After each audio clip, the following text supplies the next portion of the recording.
আসসালামু আলাইকুম ভাই, কেমন আছেন ভাই? আসসালামু আলাইকুম ভাই, কেমন আছেন? ভাই শুনেন, এরা এসে গাজীপুর থেকে বুঝছেন তো, এরা আপনার কাছে সিঁড়িতে কিভাবে নামতে হয় এটা শিখতে চাইছে ভাই। সিঁড়ি থেকে নামার জন্য দুইটা জিনিস মাথাতে রাখবে, একটা হচ্ছে কনফিডেন্স আর একটা হচ্ছে ব্যালেন্স।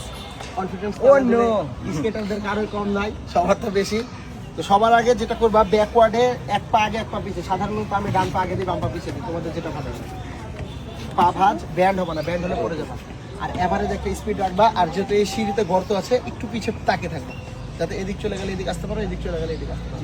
ঠিক আছে? জি স্যার, ঠিক আছে। একজন একজন করে নামা শুরু করো। ওকে ওকে ওকে ওকে, তোমাকে পারবা, ঠিক আছে, চলো আসো। হ্যাঁ, যেইবার অফ করো। আমি নামবো না। তোমার ক্যামেরা ধরো। হ্যাঁ, ইজি।